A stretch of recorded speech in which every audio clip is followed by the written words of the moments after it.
전국에 계신 횃불회 회원 목회자 여러분, 그리고 해외에 계신 선교사, 사역자 여러분 안녕하십니까? 횃불재단 이경석 목사입니다. 포스트 코로나 시대 회복 탄력성 있는 목회를 주제로 만나는 5번째 시간입니다. 인도의 지도자 간디는 이렇게 말했다고 합니다. My life is my message. 나의 삶이 곧 나의 말이라는 뜻입니다. 말보다 삶이 더 중요하다는 말이기도 합니다. 하지만 우리는 삶보다는 말로 소통하려고 합니다. 그게 더 쉽기 때문이죠. 그런데 혹시 그것이 세상과의 불통의 원인은 아닐까요? 삶으로 세상과 소통하는 방법에 귀 기울여야 할 이유라고 생각합니다. 오늘 세 분의 강사님들을 통해 이 부분에 대해서 큰 도움을 얻으셨으면 좋겠습니다. 오늘 시간을 위해 월두중앙교회 담임이시고 경기 서부횃불회 조장으로 섬기고 계신 고문영 목사님께서 기도해 주시겠습니다. 천지와 만물의 창조자가 되시고 역사의 운행자, 역사의 종결자가 되시는 하나님 아버지, 우리는 지난해 1월 코로나 환자가 발생한 지 1년 8개월이 지나면서 모두가 지쳐가고 있습니다. 특히 사회적 거리 두기로 사적인 모임이 단절되면서 소상공인 자영업자들이 견디다 못해 죽어가고 있습니다. 오 주님, 한국교회는 초유의 비대면 예배라는 정부 시책으로 공적인 예배가 제한되면서 새강이 마르면 큰 강이 마르듯이 한국교회가 영적인 큰 위기를 맞이하였습니다. 더욱이 코로나가 변이 바이러스를 일으키면서 현대과학이나 현대의학은 한계가 있어 어떻게 코로나 시대를 돌파할지 몰라 두려움에 떨고 있는 사람들에게 하나님을 두려워하는 믿음을 다하여 주시옵소서. 하나님 아버지, 감사 없는 것은 이때를 위하여 일찍이 횃불회를 세워주셔서 장기화된 코로나 시대의 우울증으로 모든 것이 침체한 이 시대와 한국교회 목회자들과 선교사들을 영적으로 다시 살리는 부흥의 횃불로 다시 타오르게 하옵소서.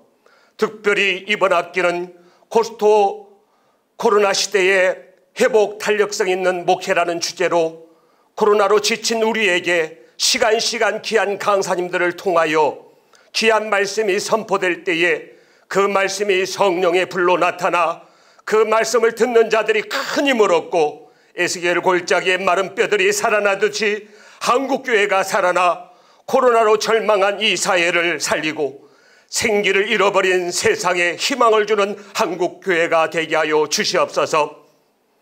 하나님 아버지, 교회는 세상의 유일한 희망입니다.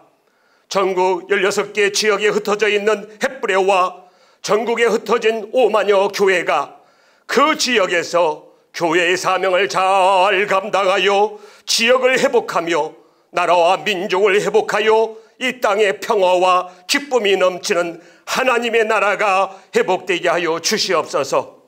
오늘 또 귀한 강사 목사님을 통하여 언택트 시대에 성령으로 회복되는 목회, 말씀으로 회복되는 목회, 섬김과 연합과 소통과 혁신으로 다음 세대를 회복하기 위해 귀한 생명의 말씀과 진리의 말씀이 선포될 때에 그 말씀이 회복을 넘어 도약하는 능력의 말씀이 되게 하여 주시옵소서. 코로나 시대에 우리에게 횃불회를 통하여 귀한 강의를 듣게 하신 하나님께 감사드리며 세상의 유일한 희망이요 길이요 진리요 생명 되신 우리 주 예수 그리스도의 이름으로 기도드립니다. 아멘. 오늘 첫 번째 강의를 해주실 분은 책방을 열어 지역사회를 섬기는 사역을 하시는 분입니다. 마을 주민들을 전도 대상자가 아니라 이웃으로 대하고 섬기는 서점, 책보고 가게를 통해 세상과 소통하고 계시는 양평의 공명교회 황인성 목사님이십니다. 언택트 시대 소통으로 회복되는 교회라는 제목으로 사례를 소개해 주실 때 큰 은혜 있으시기 바랍니다. 전국에 계신 횃불회 회원 목회자 여러분, 그리고 해외에 계신 선교사 사역자 여러분 안녕하십니까? 저는 공명교회를 섬기고 있는 황인성 목사입니다. 오늘 이렇게 귀한 또 소통으로 회복되는 교회라는 주제로 또 불러주시고 함께 또 이야기를 나눌 수 있도록 허락해 주신 하나님께 또 재단에 감사의 말씀을 드립니다. 먼저 제 사역을 소개하기 위해서는 저의 짧은 삶의 이야기를 좀 먼저 들려드리는 게 좋을 것 같습니다. 저는 어렸을 때 신앙의 부모님 밑에서 자랐고요. 전형적인 기독교 집안 아래서 자란 사람입니다. 고3 때 대입을 앞두고 갑자기 몸에 이상이 좀 생겨서 폐수술을 2번 정도 하게 되었습니다. 그러면서 비록 어린 나이였지만 인생에 대한 질문, 또 삶에 대한 질문을 하기 시작했고, 대학교 1학년 때 영국에 있는 네이션스 트러스트라는 선교단체에 2달 정도 단기 선교 훈련을 참여하면서 선교사로서 일찌감치 헌신하게 되었습니다. 그리고 그 약속을 지키기 위해서 대학을 졸업하고 바로 결혼을 하고 영국에 한 8년여간 영국 웨일즈에서 사역을 하면서 특별히 많은 또 젊은 청년들과 함께 남부 유럽과 북아프리카에 또 교회를 개척하고 세우는 일에 함께 했습니다. 그리고 나서 2011년에 한국에 돌아와서 장신대학교에서 MDB 과정과 THM 그리고 선교학 PhD 과정을 공부하게 되었습니다. 몇 년 전쯤 2016년이었는데요. 목사 안수를 받고 나서 다시 유럽 선교를 할 수 있는 좋은 기회가 생겼었습니다. 영국에 있는 대학교에서 또 박사과정 공부를 할 수 있게 되었고 모든 길들이 다 열려 있었습니다. 장학금도 받고 또 지낼 수 있는 집도 생기고 또 하나님께서 다시금 저를 영국 선교로 불러주신다라는 마음이 있었습니다. 그러나 하나님의 인도하심은 또 다른 곳에 있었던 것 같습니다. 영국 그리고 유럽이 아니라 한국을 바로 이곳 한국을 선교지로 생각할 수 있는 또 하나님께서 기회를 열어주기 시작하신 것입니다. 원래 제가 사역했던 교회는 서울에 있었던 교회고요. 제가 청년부 담당 목사로 또 사역을 해오고 있었습니다. 그래서 원래 제가 섬겼던 교회에서도 다시 기존의 교회로 돌아와서 또 교구 목회와 기존의 목회를 함께 하자고 제안을 해주셨습니다. 그것도 매우 감사한 일이었지만 제 마음속에 이러한 생각이 들었습니다. 내가 선교사로서 해외 타문화권에서 다른 언어가 통하지 않는 나라에서도 교회를 개척하고 또 선교 사역을 감당하려고 했고 또 그런 일들을 했고 앞으로도 할 것인데 내가 만약 이곳 한국을 선교지로 생각한다면 내가 선교사로서 이 한국에서 살아간다면 또 어떤 마음일까? 하나님께서 그러한 도전을 저에게 주셨습니다. 그래서 한국에서 그렇다면 내가 한국을 선교지로 교회를 개척해봐야겠다라는 마음이 생겼습니다.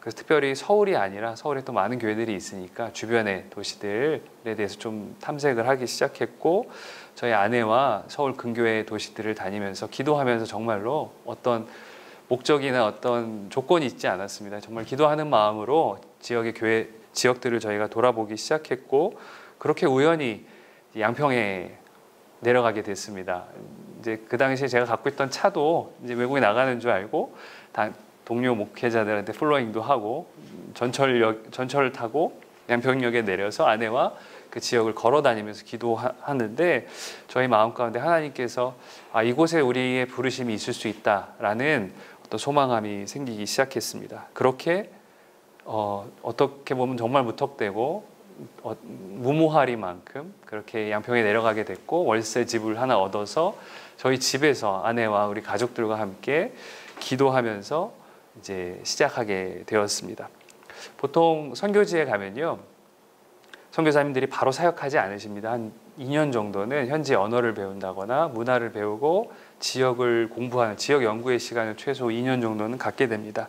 저도 그러한 마음이었습니다. 같은 원리를 적용해서 비록 한국이지만 내가 2년 정도 이 양평 지역을 좀 잘 알아보고 또 정말 내가 할 수 있는 사역이 무엇인지 배워가야겠다라는 마음으로 조금씩 알아가기 시작했습니다.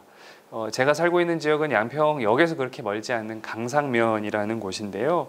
이제 그곳에 걸어 다녀 보기도 하고 자전거를 타고 동네를 좀 구석구석 다니면서 어떤 동네인지 좀 알아가기 시작했고 또 동네에서 열리는 인문학 모임도 한번 참여해 보고 또 이미 기존에 또 목회를 하고 계시는 전통교회에 가서 또 예배를 참석해 보기도 했습니다. 그렇게 어떻게 이 지역이 어떠한 문화를 형성하고 있고 또 어떻게 변해가고 있는지를 조금씩 이렇게 배워가는 시간을 갖게 되었습니다. 그 즈음에 저희 가정뿐만 아니라 제 이제 모 교회에서 함께 청년 시절을 보낸 또 동역자 목사님이 계셨습니다. 백흥영 목사님이신데요. 그 가정하고 오랜만에 이제 만나게 되었습니다. 우리 백흥영 목사님도 원래 중국 선교도 하셨고 또 중국 선교의 비전을 갖고 또 오랫동안 선교사로 나가려고 준비하고 계셨습니다. 부목사로 이미 11년 정도 부목사로 사역을 하셨었는데 제가 우리 백 목사님께 동역을 요청했어요. 이제 해외가 꼭 선교지가 아니라 한국도 그리고 양평도 선교지라고 생각한다. 함께 이 동역을 하면 어떻겠냐. 팀 사역을 제가 제안을 했고 아무리 이제 친한 사이여도 함께 사역하는 건 또 다른 이야기입니다. 한 6개월 정도의 시간 함께 기도하고 또 양평 지역에 오셔서 과연 이곳에서 함께 할 수 있을지에 대해서 서로 좀 테스트하는 시간들이 있었습니다.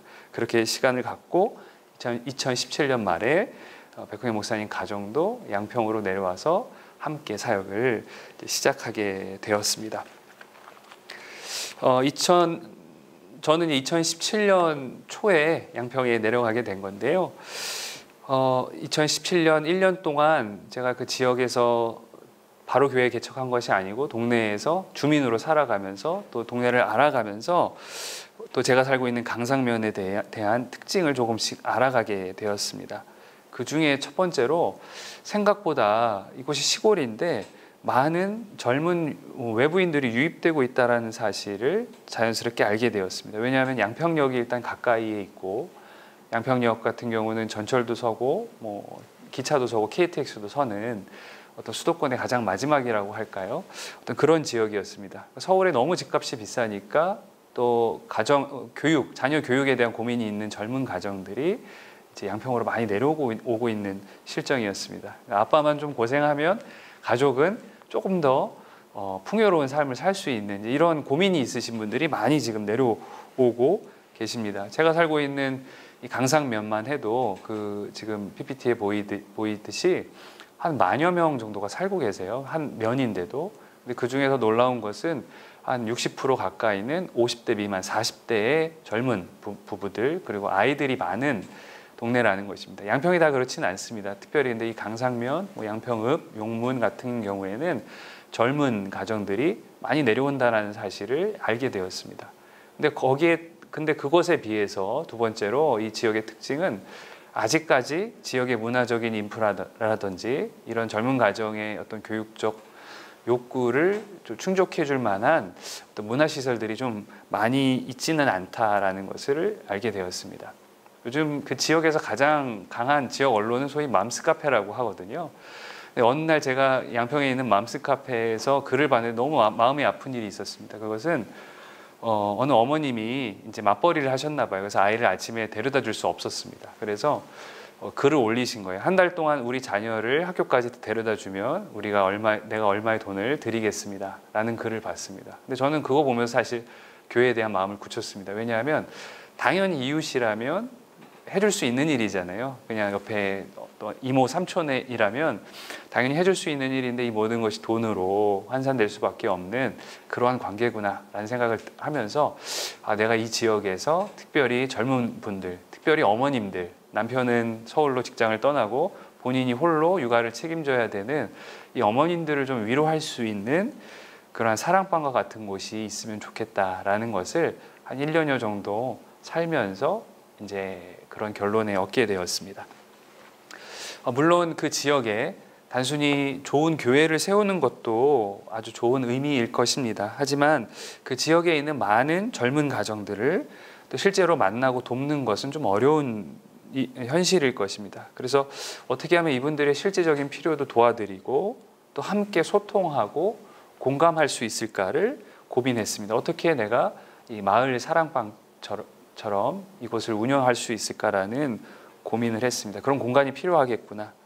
보통 교회에서는 작은 도서관을 많이 시작합니다. 왜냐하면 처음 시작하기가 편하고 또 조금 이제 운영을 잘하면 지자체에서 또 지원도 받기 때문에 많이 도서관으로 시작합니다. 하지만 장기적으로 이걸 운영하는 것은 쉽지는 않습니다. 도서관의 경우에. 왜냐하면 재정적으로 계속해서 후원을 받아야 되는 구조이고 또 아직 그 교회나 공동체의 정체성이 없는 경우에 지자체가 주도적으로 도서관을 운영할, 종속될 위험도 있기 때문에 처음에 저희가 고민할 때 도서관으로 해야 될까 고민하다가 저희 안에 또 어떤 분이 조언을 주시고 기도하면서 우리가 그렇다면 도서관이 아니라 동네 서점으로 지역 주민들을 좀 만나면 좋겠다, 그런 생각을 갖게 되었습니다.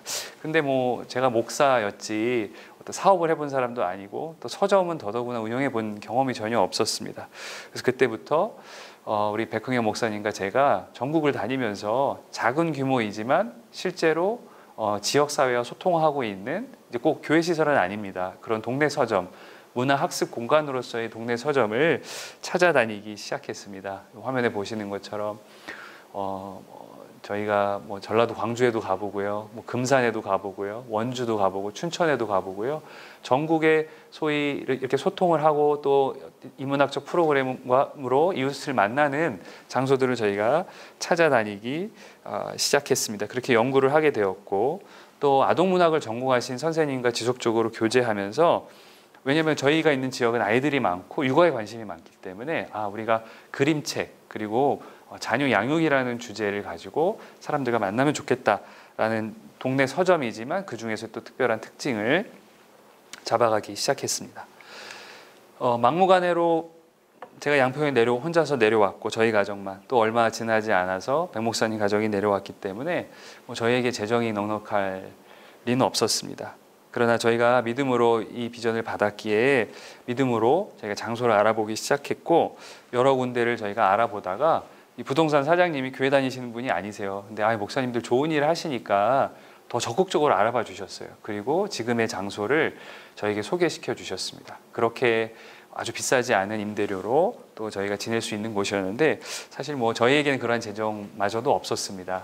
그래서 저희가 최소한의 계약금만을 걸고 주인분께 한 2달 정도의 시간을 좀 유예해 주십시오. 그럼 저희가 그 사이에 필요한 보증금을 마련하겠습니다, 이렇게 이야기하고, 그 2달 동안에 저희가 마치 보통 우리가 선교지에 가면 선교사들이 고국에 기도 편지도 써고 후원 요청하잖아요. 그런 마음으로 저희가 SNS나 아는 지인분들께 기도 편지를 쓰고 양평에 교회가 세워지는 비전을 나누고 또 후원을 요청하는 일이 있었습니다. 그리고 2달이 지나서 이제 그렇게 저희가 공사를 하게 되었고, 2달 후에 하나님의 은혜 가운데 바로 그 잔금을 치르게 되었습니다. 뭐 이후에 인테리어나 여러 또 필요한 실제적인 준비들이 많이 있었지만, 그런 물품들이 어떤 특정한 한 교회 아니면 어떤 특정한 한 개인에 의해서 채워지지 않고 수많은 사람들이 함께 동참하며 교회를 세우는 일에 함께 하게 되는 귀한 저희 안에 그런 간증이 있습니다. 이러한 준비 과정을 통해서 이제 주중에는 저희가 책 보고 가게라는 동네 서점, 그리고 그 동일한 장소에서 공명교회라는 교회로 예배를 시작하게 되었습니다. 물론 제가 앞에 여러 가지 그런 지역의 욕구나 어떤 필요한 부분에 대해서 말씀은 드렸지만, 사실 이러한 준비 과정에서 사실 가장 중요한 것은 무엇보다도 그렇다면 하나님이 과연 어떠한 교회를 원하시는가일 것입니다. 이 양평 지역에, 제가 있는 그 지역에 하나님이 어떤 교회를 원하시는가에 대한 고민이 저희 안에 있었습니다. 그래서 백 목사님 가정과 기도하면서 저희에게 이곳 양평에 이 교회를 품으며 하나님께 주신 소망함이 있었습니다. 그것이 바로 성삼위일체 하나님의 삶이, 성부, 성자, 성령님 하나님의 삶이 완벽하게 조화로운 관계이시잖아요. 그 조화로운 하나님께서 우리와도 동일하게 하나님의 형상대로 우리를 지으셨기 때문에 동일한 깊은 교제를 원하신다. 그리고 또 우리 사람들끼리도, 우리 제자된 사람들끼리도 이렇게 사랑의 관계를 실제로 보여주고 실천하면 안 믿는 사람들이 자연스럽게 우리의 모습을 보고 변화되고 하나님의 사랑을 알아가게 될 것이다 라고 저희 안에 요한복음 13장 34절에서 35절의 말씀을 근간으로 저희 교회의 비전이 시작되었습니다.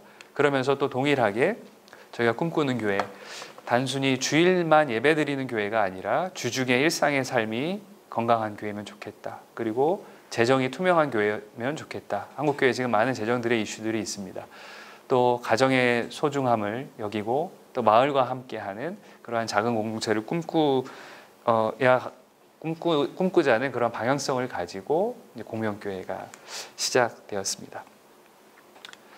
서점인 책 보고 가게는요, 주로 아이들을 위한 그림책 그리고 자녀 양육에 특화된 서점입니다. 작은 서점이다 보니까요, 다양한 모든 주제를 다 다룰 수 없습니다. 그래서 어떤 특정한 주제나 개성을 살릴 필요가 있습니다. 저희가 2017년 9월 11일 날 오픈을 했는데요. 한 달이 채 지나지 않은 10월 9일 어느 한글날이었습니다. 이제 보통 저희가 교회에서 많이 하듯이 한글날이니까 저희가 특별한 행사를 몇 가지 준비했어요. 삼행시도 만들고 한글과 관련된 여러 가지 재미있는 프로그램을 만들었는데, 그날 이제 맘스 카페나 소문을 듣고 오신 분이 한 80여 분이 오셨어요. 이제 어떻게 보면 큰 숫자일 수도 있고 작은 숫자일 수도 있지만 저희는 생각지 않았던 너무 큰 숫자였습니다. 작은 동네 서점에 처음 이제 호기심이 많으셨던 거죠. 그래서 한 80여 분이 그날 방문해 주셨습니다. 그걸 보면서 저도 놀랐습니다. 하지만 한편으로 제 마음에 우리가 일단 이 지역의 필요가 무엇인지는 잘 파악을 했구나. 근데 앞으로 이분들과 어떻게 소통해야 할지를 잘 고민하고 기도해 봐야겠다라는 생각을 했습니다. 그래서 그렇게 하드웨어를 만들어 놓고 이제 저희가 다양한 그림책을 매개로 한 소프트웨어를 이제 진행하기 시작했습니다. 매달 한 달에 한 번씩 그림책과 관련된 모임을 열고, 또 북 콘서트라든지 아니면 좋은 육아와 관련된 좋은 강사분들을 모셔서 저희가 그런 모임들을 진행하기 시작했습니다. 화면에 보시는 것은 그 다양한 저희가 했던 이제 여러 가지 세미나들이고요. 또 감사하게 저희 함께 하시는 우리 백 목사님, 사모님 이선영 사모님이 원래 이 편집 디자인을 하신 분이셔요. 그래서 이렇게 예쁘게 포스터를 만들어서 저희가 매달 이런 모임을 하게 됐고, 코로나 이전에는 이제 겨울 방학이 됐습니다. 아직 이제 양평의 친구들이 학원을 많이 다니고 입시에 그렇게 몰두해 있지는 않거든요. 그래서 그러면 방학 때 실컷 놀아라 이런 마음으로 저희가 다양한 프로그램을 한 10개 이상을 만들어 놓고 이제 아이들이 신청하고 할 수 있도록 한 6주 정도 한 70여 명의 아이들이, 동네 아이들이 그냥 이 서점을 이용하고 사랑방처럼 이용하는 일들도 있었습니다. 그렇게 매달 다양한 세미나들을 저희가 진행해 오고 있었고요. 이제 요 화면이 그렇게 저희가 지역 사람들과 만나는 모습입니다. 물론 이제 코로나 이전이어서 마스크도 안 쓰시고 더 가까이 이렇게 있는 모습이 보이시죠. 이렇게 주중에는 제가 목사이지만 또 저희 가정과 백 목사님 가정이 목사가 아닌, 저희는 책방직이라고 하거든요. 책방 주인이라고 안 하고 책방직이라고 하는데, 마을의 한 사람으로서, 지역 주민으로서 사람들을 만나고 있습니다. 사실 목사는요, 그 누구보다도 복음을 잘 전할 수 있도록 훈련받고 오랫동안 공부하고 연구한 사람들입니다. 그러나 역설적으로 시간이 지나면 지날수록 목사님들이 교회를 안 다니는 분들을 만나기가 더 어려워지는 것이 현실입니다. 교회 자체 사역이라든지 교인들을 목양하느라 정작 믿지 않는 사람들을 만나기가 더 어려워지는 것입니다. 그러나 저희가 주중 책방을 통해서 마을의 많은 사람들을 만나기 시작했습니다. 일부러 목사인 것을 숨기지는 않지만 서로 조금씩 알아가기 시작했고, 또 그렇게 서로 관계가 맺어져 가면서 서로가 신뢰가 쌓여져 가면서 자연스럽게 저의 삶이라든지 그리스도인의 삶, 그리고 교회 공동체, 그리고 신앙에 대해 질문을 갖기 시작했습니다. 어떤 분은요, 이렇게 서점을 통해서 교회를 정말로 한 번도 안 다녀보신 분들도 지금도 계시더라고요. 그래서 저희 그렇게 교제하면서 그럼 제가 한번 교회 나와보고 싶습니다 해서, 완전 처음 이제 첫 신앙인이시죠. 새신자이신데 함께 또 예배를 섬기시는 분도 계시고, 또 교회를 열심히 다니셨다가 교회 상처를 입고 소위 가난한 성도라고 하는데, 또 그러한 분들도 교회에 오기 시작하셨고, 또 어떤 분은 진리에 대한 고민은 있습니다. 아직 예수님을 믿지 않지만 구도자라고 하죠. 영어 선생님이신데 저한테 어느 날 이러셨어요. 목사님이라면 목사님이 소개해주는 기독교는 제가 배워보고 싶어요.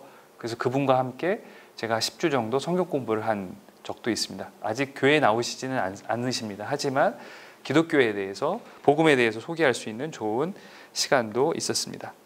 이렇게 다양한 어떤 만남, 이웃과의 만남, 또 프로그램을 통해서 사람들에게 알려지기 시작했고,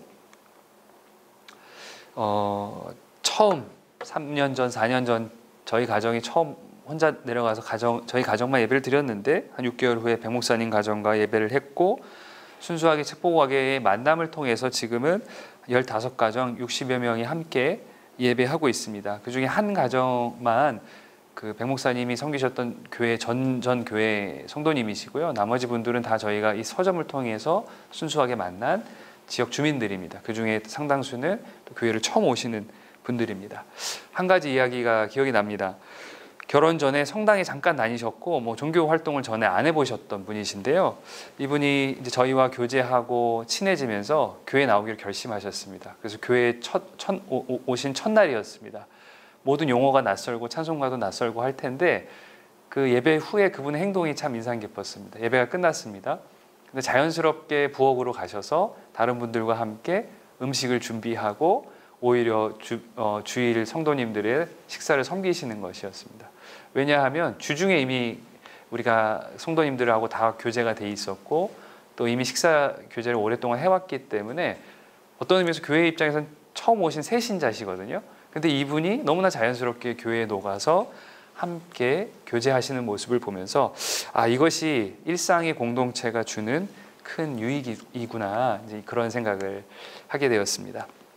얼마 전 저희가 3주년 창립 예배를 드리게 되었습니다. 다 아시다시피 지금 코로나로 인해서 다 함께 예배를 드릴 수가 없어서 또 최근에는 그 옆에 큰 교회의 수양관이 비어 있어요. 그래서 저희가 주일날은 그곳에 가서 이제 예배를 드리고 있습니다. 교회를 강조하지 않았지만 그리고 우리의 일상의 삶 그리고 이 믿는 사람들의 삶을 통해서 삶의 공동체를 통해서 자연스럽게 사람들이 모이게 된 것입니다. 지금 이제 저희가 코로나 시대를 맞으면서요. 전에는 한 번도 경험해 보지 못한 많은 어려움을 겪고 있습니다. 코로나 또 이전에는 대면에서 많은 이웃들과 만나서 소통했지만 지금 많은 모임의 제약이 생기게 되었습니다. 조금 적응의 시간을 가지고 지금 책보고 가게는 매주 주중에 한 14개 정도의 프로그램이 한 70여 명의 이웃들과 함께 온라인과 오프라인으로 다양한 책을 매개로 한 초등학교 1학년부터 어른들과 함께 할 수 있는 다양한 평생 교육의 개념의 모임들을 지속하고 있습니다. 교회 성도님들도 마찬가지입니다. 주중에는 책방으로 언제나 열려 있기 때문에 또 백 목사님과 제가 그 책방에 항상 저희가 상주하고 있기 때문에 또 우리 성도님들도 언제나 찾아오시면 가정으로 개인으로 찾아오시면 저희와 교제할 수 있습니다. 비록 다 같이 모여서 예배하는 것은 제약되어 있지만 주중에 또 책방에 오셔서 성도님들과 함께 신앙의 교제를 나누고 함께 이야기 나누는 시간을 가지고 있습니다.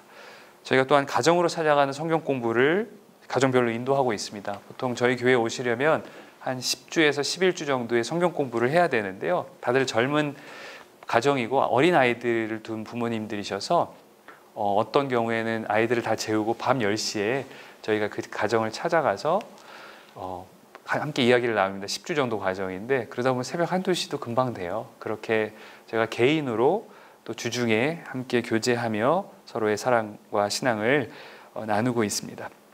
이렇게 코로나로 인해서 또 많은 만남이 제약된다고 이야기하고 또 전체 예배를 다 드리지 못하는 것 때문에 어렵지만 또 주중의 일상 속에서 우리가 이 서점을 통해서 계속해서 이웃을 만나고 공동체 성도님들을 만나는 일을 지속하고 있습니다. 제가 뭐 여러 가지 말씀을 드렸지만 사실 어떤 의미에서 이제 막 시작하는 개척교회일 뿐입니다. 선교지라는 마음으로 지역 주민들을 만났고 삶을 통해 서로를 알아가고 또 교제하며 또 삶을 통한 복음 제시를 하려고 합니다. 또 이를 통해서 믿음의 공동체가 세워져 가고 있습니다. 거창한 꿈은 없습니다. 앞으로도 지금처럼 계속해서 지역 주민들을 만나고 또 특별히 어린 친구들 또 청소년들과 소통해 가면서 하나님의 사랑을 전하고 또 그 사랑을 공명시키고자 오늘도 또 한 걸음 한 걸음 발길을 내딛어 봅니다. 들어주셔서 감사합니다. 제가 잠시 기도하겠습니다. 하나님 감사합니다. 오늘 또 짧은 시간이지만 또 양평의 작은 마을에서 일어나고 있는 하나님의 역사하시는 이야기를 함께 나누게 해주셔서 감사합니다. 하나님 우리 모두가 하나님으로부터 파송받은 선교사라는 마음을 가지고 우리가 살아갈 수 있도록 인도하여 주시옵소서. 하나님이 주시는 창의적인 생각을 가지고 이웃과 소통하며 이웃 모두가 우리의 성도임을 기억하고 그들을 섬기려 노력하고 삶으로 실천하는 우리 귀한 목사님 또 모든 분들이 되실 수 있도록 주님 인도하여 주시옵소서. 감사드리며 예수님의 이름으로 기도하였습니다. 귀한 강의에 감사드립니다. 지금부터는 잠시 쉬는 시간을 갖도록 하겠습니다. 쉬시는 중에는 디아스포라 세계 선교 대회의 찬양 영상을 보내드릴 텐데요. 특별한 감동이 있는 시간 되시기 바랍니다.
하나님 감사합니다.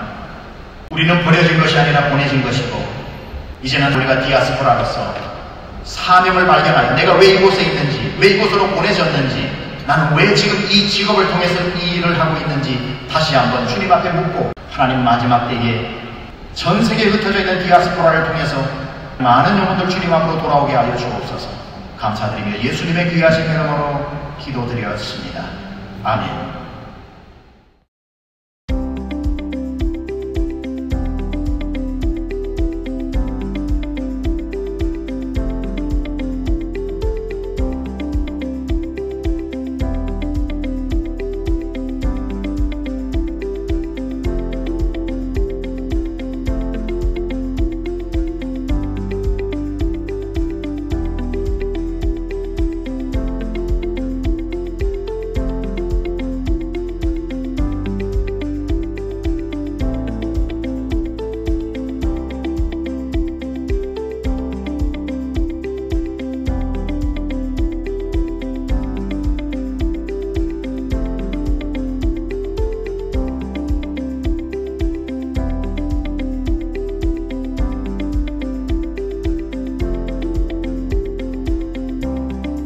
횃불 한민족 디아스포라 세계 선교 대회는 전 세계에 흩어져 있는 750만의 한인 디아스포라들을 선교사로 세우는 사역입니다. 2011년 첫 번째 대회를 열었는데 올해로 9번째 대회를 맡게 되었습니다. 매 대회 때마다 세계 곳곳에서 흩어져 살던 한인 디아스포라들이 이곳에 모여서 울고 웃고 서로 얼싸안고 뛰며 예배하던 기억이 그립습니다. 팬데믹으로 모든 것이 막혀있는 지금도 이 비전을 멈출 수 없어서 작년에 이어 올해도 온라인으로 대회를 열게 되었습니다. 온라인 대회의 장점 중 하나는 더 많은 디아스포라들이 다양한 방법으로 참여할 수 있다는 것입니다. 이런 코로나 상황은 오히려 현지에 계신 한인 디아스포라를 통한 선교가 얼마나 중요하고 효과적인지 다시 한번 깨닫게 해주는 기회가 되었습니다.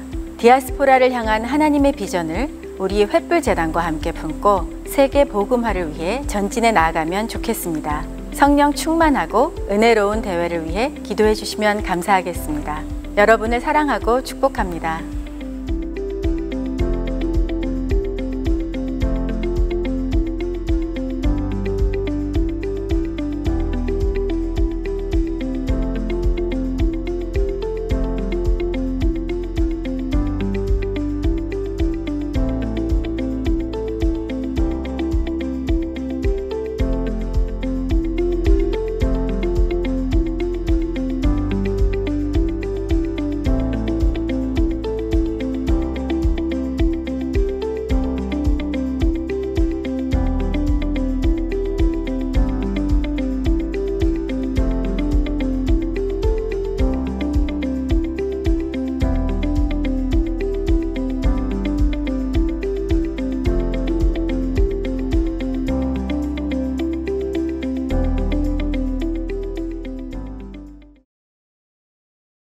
두 번째 강의는 소통하려는 마음을 가질 때 어떠한 일들이 일어날 수 있는지 보여주는 사례입니다. 지역사회와 공동체를 비롯한 다양한 사람들과 소통을 꿈꾸는 복합 문화공간을 통해 이루어지는 사역을 들어보십시오. 더 행복한 교회 담임으로 섬기고 계신 손병세 목사님의 사례를 통해 큰 은혜 있으시기 바랍니다. 전국에 계신 횃불회 회원, 목회자 여러분, 그리고 해외에 계시는 선교사님, 그리고 모든 사역자 여러분, 안녕하십니까? 저는 경기도 안산에서 더 행복한 교회를 섬기고 있는 손병세 목사입니다. 지금부터 포스트 코로나 시대 회복 탄력성 있는 목회에 대한 부분들을 함께 나눌 때에 특별히 제가 맡은 강의는 소통으로 회복되는 교회입니다. 더 행복한 교회 사역을 중심으로 함께 나눌 때에 영상을 보고 또 함께 수업을 듣고 강의를 듣고 있는 우리 모든 횃불회 회원과 목회자 여러분들에게 하나님의 은혜와 하나님의 축복이 있기를 간절히 소원합니다. 현재 한국교회를 구성하고 있는 사람들이 어떤 사람들일까요? 현재 한국교회를 구성하고 있는 사람들은 크게 세 부류로 구성할 수 있습니다. 구분할 수 있는데요. 첫 번째는 전통사회입니다. 서바이벌 세대라고도 표현을 하는데 먹고 살기 위해서 정말로 열심히 최선을 다해서 일했던 분들입니다. 나이로 따지면 50대를 넘어서 60대 그리고 많게는 70대까지도 볼 수 있겠죠. 두 번째 부류는 바로 산업사회 분들입니다. 아이덴티티 세대라고 부르는데 정체성을 추구하면서 민주화 투쟁에 앞섰던 사람들 50대를 주로 이야기를 할 수 있겠습니다. 40대부터 50대, 뭐 많게는 60대. 그리고 또 한 부류가 이제 정보화 사회입니다. 펀 세대라고 얘기하는데 30대 이전, 이후 그래서 20대, 30대 또 작게는 10대까지도 볼 수 있는데 이런 분들이 대한민국 사회, 특별히 한국 교회를 형성하고 있다고 볼 수 있습니다. 교회 안으로 들어와 볼 때 서바이벌 세대를 이루고 있는 분들은 장로님 그리고 당회, 권사님들이라고 볼 수 있겠고요. 산업사회, 아이덴티티 사회 세대를 이루고 있는 분들은 장년부 그리고 교사 선생님들이라고 볼 수 있겠습니다. 펀 세대를 이루고 있는 분들은 교회학교 그리고 젊은 사역자들이라고도 볼 수 있겠죠. 이런 분들이 함께 어우러져 있는 한국교회. 그런데 지금 현재 한국교회에 나타나는 현상들을 보면 재미있으면서도 한편으로는 안타까운 현실들이 나타나고 있습니다. 그 중에 하나가 교인의 노령화입니다. 점점 교회를 가보면 나이 드신 분들이 점점 더 많아지고 있다는 얘기고요. 또 반면에 젊은 세대들이 교회를 자꾸 떠나가고 있습니다. 그래서 심지어는 가나안 교회, 가나안 성도라고도 이야기를 하고 있는데요. 예수님은 믿는데 하나님은 믿는데 교회는 가지 않는 세대들이 점점 늘어나고 있다는 얘기입니다. 그러다 보니까 자연적으로 주일학교의 인원은 감소되고 있는 것도 현실이고요. 과연 이런 문제들이 왜 생겨나고 있는 걸까? 많은 교회들이 위기감을 느끼면서 고민하고 또 고민하고 있습니다. 더구나 코로나가 이제 급습하면서 많은 교회들이 어려움에 직격탄을 맞았고요. 그 속에서 또 다른 고통과 아픔을 경험하고 있습니다. 그래서 많은 교회들이 노력을 해요. 새로운 교회를 예쁜 모습으로 리모델링을 하기도 하고 또 교회 내에 카페를 만들어서 젊은이들에게 또 사람들에게 성도들에게 어떻게 하면 더 잘할 수 있을까 그런 고민들을 해보고요. 또 교회 내에 놀이터도 만들어 보고 젊은 부부들, 젊은 사람들을 잡기 위해서 젊은 부부들만을 위한 공동체를 구성해 보기도 합니다. 교회학교 활성화 전략이라는 이름 아래 나름대로 최선의 노력을 하기도 하죠. 그 외에도 다양한 사역들을 많이 해봅니다. 그럼에도 불구하고 이 교회에 찾아온 이 위기를 극복하기에는 쉽지 않습니다. 이것이 현재 한국교회의 현실이지 않나라는 생각을 해볼 수 있습니다. 과연 이렇게 나타난 문제의 원인이 어디 있을까? 여러 가지 원인들이 있겠지만 저는 그 중에 하나가 바로 소통의 부재라고 생각을 했습니다. 바로 어른들과 다음 세대들의 소통이 부족하고 또 우리 부모 세대들과 젊은 3040 세대들의 소통이 부족하고 그러다 보니까 꼰대 아닌 꼰대가 되어버리는 그런 부분들이 교회 안에도 많이 나타나고 있다는 얘기죠. 이 소통의 문제를 어떻게 해결할 수 있을까? 그래서 오늘 여러분들과 함께 더 행복한 교회, 저희는 개척한 지 이제 6년밖에 되지 않은 아주 작은 교회입니다.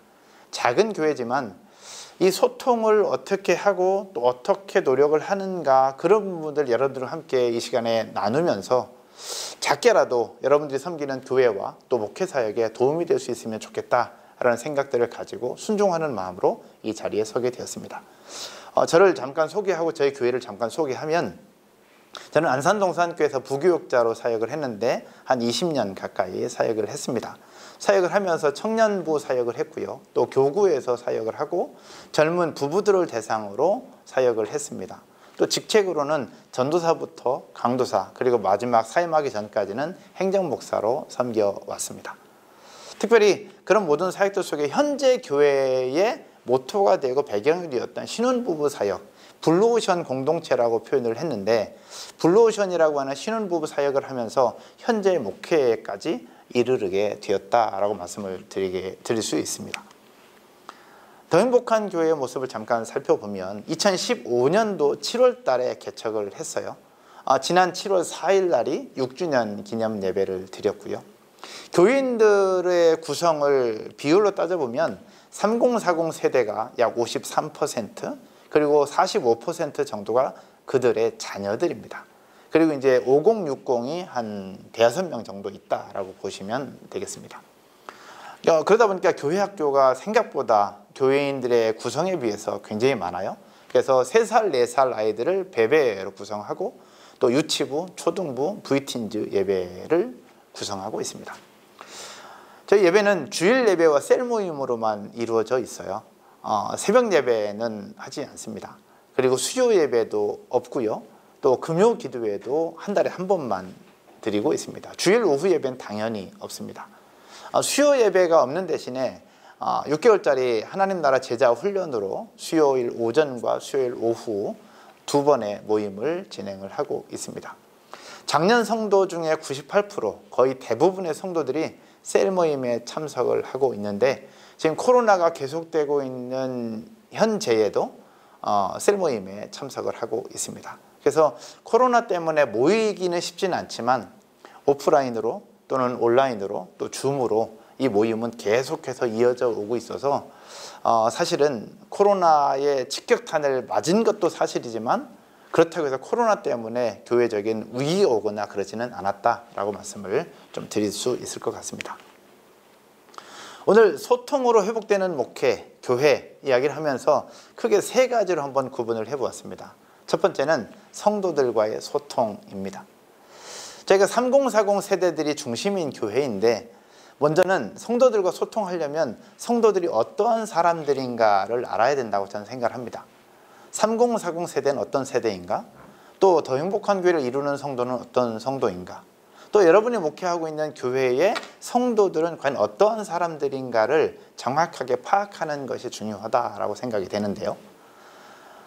3040 세대, 특별히 젊은 세대들은 아이덴티티, 정체성도 중요한데 재미도 있어야 되는 세대입니다. 또 SNS 등 문화적인 요소들을 자유롭게 사용할 수 있는 세대입니다. 저도 지금 애플 워치를 사용하고 있는데 저희 교인들 굉장히 많은 분들이 워치를 사용을 하고 있고요. 또 페이스북이나 인스타그램을 굉장히 많은 분들이 사용을 하고 있는 그런 세대입니다. 모더니즘과 포스트 모더니즘을 넘어서 넥스트 모더니즘으로 가는 밀레니얼 세대라고 표현하잖아요. 그래서 교인들이 거의 대부분 밀레니얼 세대라고 볼 수 있습니다. 또 상명하달식 소통이 아니라 수평적 소통, 수평적 리더십을 이야기를 하고 있는 성도들 그리고 그런 세대라고 볼 수 있고요. 직장과 육아에 시달리고 있습니다. 또 시댁과 친정의 틈바구니 속에서 최선의 모습으로 살아가고 있는 분들이 참 많습니다. 성도들 거의 대부분이 다 맞벌이를 하고 있는 상황이고요. 그러다 보니까 교회를 생각하고 교회 섬겨야 되겠다, 교회를 위해서 헌신해야 되겠다, 이런 노력 저런 노력 다 하는데 그 노력과 함께 자기들의 자녀와 자기들의 가정이 더 우선하는 한국방송광고진흥공사에서 2017년도에 발표한 자료에 의하면 2030 세대 이들이 가장 주 관심을 이루고 있는 것이 무엇일까? 결혼과 자녀 양육이었습니다. 그러면 2030뿐만 아니라 3040 세대도 마찬가지였어요. 이들이 관심을 갖고 있는 것은 무엇이냐? 건강, 재산 증식, 자녀 양육. 여자분들도 마찬가지예요. 건강, 자녀 양육, 재산 증식. 그러니까 이들의 생각 속에서 신앙이나 교회, 하나님 나라는 생각이 없는 게 아니라 우선순위에서 밀린다는 얘기죠. 이들의 주 관심은 건강, 재산 증식, 자녀 양육이 주 관심을 이루고 있다. 과연 이들과 함께 어떻게 하나님 나라를 이루어가고 어떤 교회를 이루고 갈 것인가? 더 많은 고민이 필요하다라는 얘기가 됩니다. 성도들과 소통, 두 번째는 성도들과 소통하기 위해서 저희가 하는 방법입니다. 저희는 SNS와 주보가 사실은 없어요. 그래서 온라인 주보를 사용을 하고 있습니다. 그래서 하나의 텍스트 이미지만 만들고 거기에 매주마다 텍스트만 바꾸고요. 새가족부나 또는 탐방하시는 분들을 위해서만 몇 장 복사해놓고 나머지 모든 성도들은 카톡이나 카카오 채널을 통해서 주보를 다 공유하고 있습니다. 그리고 홈페이지를 사용하고 있는데 홈페이지는 그냥 말 그대로 플랫폼과 같은 역할을 해요. 그래서 홈페이지에 들어가면 페이스북과 연결되고 인스타와 연결되고 유튜브와 연결되고 그래서 플랫폼과 같은 역할을 하고 있습니다. 그래서 유튜브 더 행복한 교회를 검색하시면 유튜브에 여러 가지 재생 목록을 통해서 이게 나타나고 있거든요. 그래서 어른 예배, 또 주일학교 예배도 각 부서 파트별로 다 영상이 공유가 되어 있어서 이 코로나 시대에도 그렇게 저희가 사역을 하고 있습니다. 목양, 리더들을 통해서 의견 수렴을 하고 또 실행을 합니다. 그래서 목사라고 제가 주도권을 가지고 하지만 제가 상명하달씩 그렇게 하지 않습니다. 리더들과 함께 목양적인 부분들은 리더들과 함께 계속해서 의논을 하고 또 이야기를 합니다. 사역적인 부분들은 공청회라고 해서 옛날 교회는 재직회를 이야기하는데 저희는 재직회라는 표현보다 공청회라는 표현을 둬서 성도들과 함께 누구든지 사역을 이야기하고 의견을 나눌 수 있도록 그런 시스템을 만들고 있습니다. 그리고 사역회를 통해서 의견을 수렴을 하고 또 연말이 되면 앞선 리더십들과 함께 모여서 내년도의 비전을 공유하고 그 다음에 나아갈 방향을 설정하고 때로는 핵심 가치를 고치기도 하고 하나의 실천할 목표인 표를 정하기도 합니다. 그래서 거의 대부분의 사역이나 그런 부분들을 그냥 제가 기도하면서 짜잔 하고 나타내는 것이 아니라 제가 기도하지만 그것을 가지고 성도들과 함께 공유하면서 함께 만들어가는 교회의 모습으로 만들어가고 있습니다. 재정적인 부분들도 마찬가지입니다.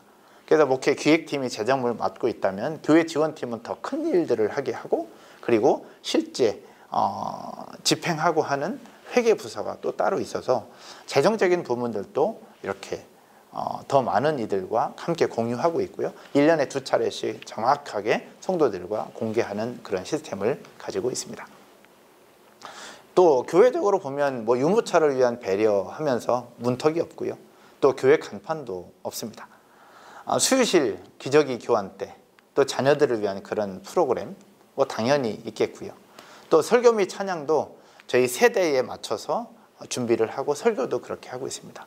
제 설교의 시간은 보통 25분에서 30분 정도에 마무리하려고 합니다. 물론 일주일에 한 번 예배를 드리기 때문에 설교 후에는 함께 찬양하고 함께 결단하는 기도의 시간이 분명히 한 10분 정도 있긴 한데 설교로 따지면 25분에서 30분 안에 맞추려고 노력을 하고 있는 상황이 있습니다.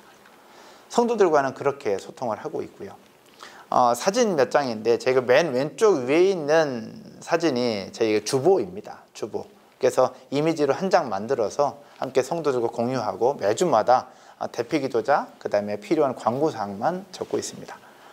두 번째는 저희 교회 이제 페이스북의 모습이고요. 그 세 번째 사진은 홈페이지, 네 번째는 유튜브의 모습입니다. 아래 그림은 저희 성도들과 함께 공청회하면서 성도들의 의견을 포스트잇에 적어서 함께 적고 그것을 발표하고 그 부분들의 의견을 취합해서 함께 한 방향을 만들어가는 그 일들을 성도들과 해나가고 있습니다. 저희 교회가 성도들과 함께 소통하는 방식이죠. 두 번째는 지역 주민들과의 소통입니다. 지역사회와 어떻게 소통을 하고 있는가.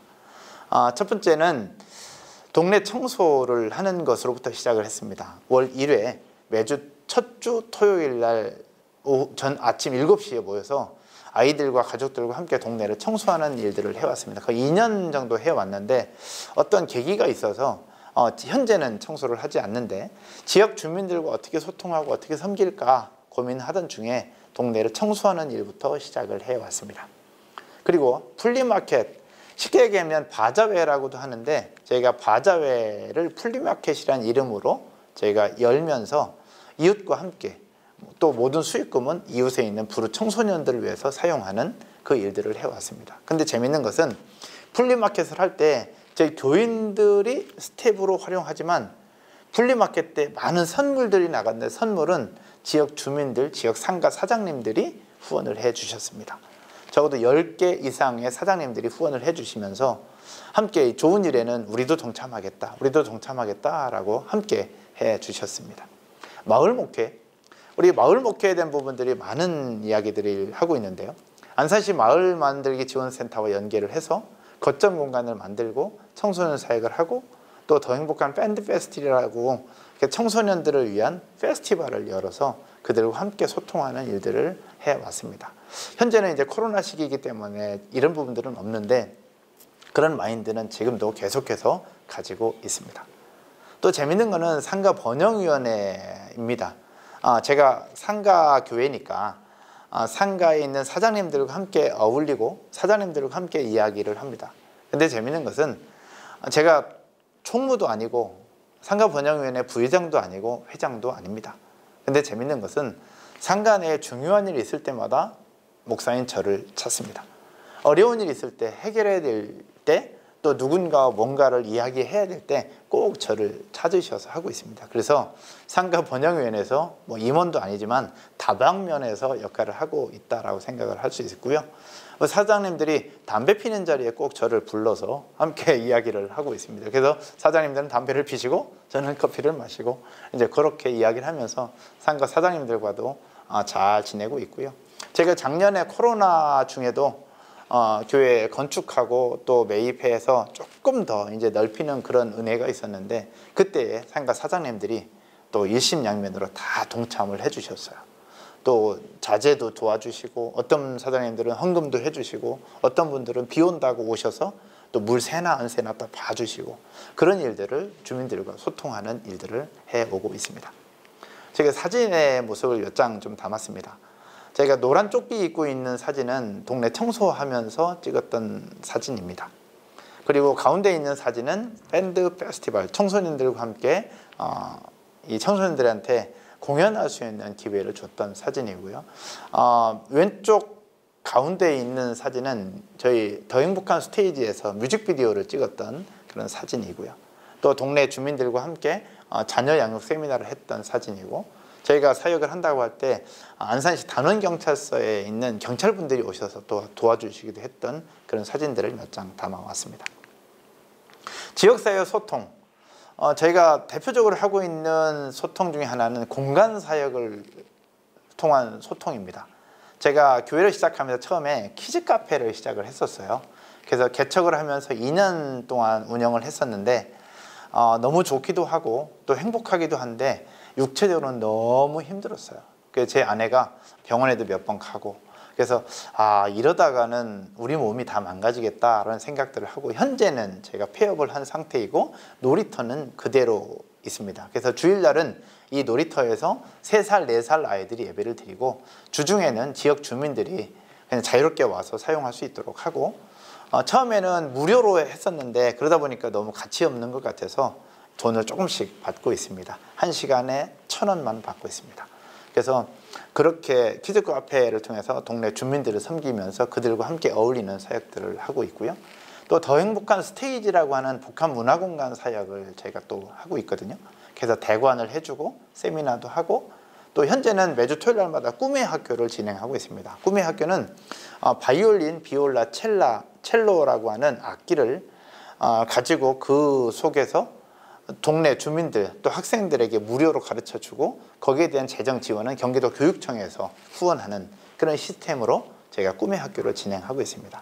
그래서 더 행복한 교회가 아니라 더 행복한 스테이지의 이름으로 진행을 하고 있고요. 각종 세미나들을 또 섬기고 있습니다. 안산시 초지동 주민센터와도 연계해서 같이 활동을 하고 있고 그러다 보니까 예배당 및 실내에 저희가 교회 간판을 주지 않았습니다. 왜냐하면 믿지 않는 분들도 자유롭게 올 수 있도록 그리고 와서 부담 갖지 않도록 하기 위해서 실내에는 십자가도 없고요. 또 교회라는 간판도 없습니다. 그냥 더 행복한 스테이지라고 하는 명칭만 가지고 있다라고 보시면 되겠습니다. 뭐 쉽지 않은 일이지만 한번 노력하면서 도전하면서 그렇게 한 걸음 한 걸음 나아가고 있습니다. 제가 사진입니다. 처음에 키즈카페를 시작했을 때의 사진입니다. 한 2년 정도 이 상태로 운영을 하다가 현재는 폐업을 하고 조금 더 예배 드릴 수 있는 공간으로 저희가 만들면서 이렇게 리모델링을 했습니다. 왼쪽에 있는 정글집 같은 놀이터는 지금도 있고요. 오른쪽만 리모델링을 하면서 좀 새롭게 바꿨습니다. 그래서 한 10명에서 15명 모임은 충분히 모임을 할 수 있는 그런 장소로 활용을 하고 있습니다. 여기는 저희가 4층을 썼었는데 3층에 있는 교회가 이제 나가면서 교회를 저희가 인수를 해서 안산시 마을만들기 지원센터와 연계를 해서 청소년들을 위한 거점 공간으로 만들었던 공간이 이곳이기도 합니다. 현재는 이 공간이 이제 저희가 빼고 작년에 이제 위층으로 올라가면서 이 공간이 이제 다른 분들이 사용을 하고 있습니다. 여기는 이제 작년에 6층이라는 공간을 새롭게 이제 형성을 하면서 주일에는 예배 공간으로, 주중에는 더 행복한 스테이지라는 공간으로 사용을 하고 있는데 현재는 코로나라서 모이지 못하는 상황이 있습니다. 바로 이 장소에서 매주 토요일 날마다 꿈의 학교를 진행을 하고 있는 상황입니다. 어디에도 교회라는 표시가 없습니다. 이거는 그 공간 안에서 활동하고 있는 여러 사진들입니다. 이 사진 중에는 저희 교인들로 구성된 사진은 한 장밖에 없습니다. 교인들로 구성된 사진은 한 장밖에 없고요. 나머지는 다 주변 분들이 오셔서 사용하고 있는 사진입니다. 맨 왼쪽 밑에 있는 사진은 최근에 있었던 음반 녹음을 하고 있는 사진인데 저희가 음향 시스템이 괜찮아서 우리 그 밴드 팀이 오셔서 이제 음반 녹음을 하고 있는 그런 상황이기도 합니다. 이런 모습으로 지역과 소통하고 섬기고 있는 상황에 있고요. 세 번째는 이제 하나님과의 소통입니다. 하나님 나라 제자 훈련과 말씀 양육. 이 젊은이들이 이런 것만 가지고 되는 것이 아니라 가장 중요한 것은 하나님과의 소통이었습니다. 그래서 성경과 교리, 신앙 교육에 대한 갈증들이 있는데 이것들을 해결을 해주고 또 더 행복한 교회와 공동체와 맞는 제자 훈련이 무엇일까를 찾아서 제자 훈련을 하면서 이들과 하나님께로 가는 길, 그리고 하나님과 함께 살아가는 것, 하나님을 경험하는 삶이 어떤 삶인가를 함께 만들어가고 또 소통해 오고 있습니다. 하나님 나라 성경 관통, 또 복음에 대한 공공성 및 사회를 향한 그런 관심, 그런 부분들을 함께 말씀을 통해서 이루어내고 있습니다. 사진입니다. 제자훈련을 하고 성경 공부를 할 때 아까 나눴던 그 키즈카페라는 공간에서 이렇게 공부를 하고 있습니다.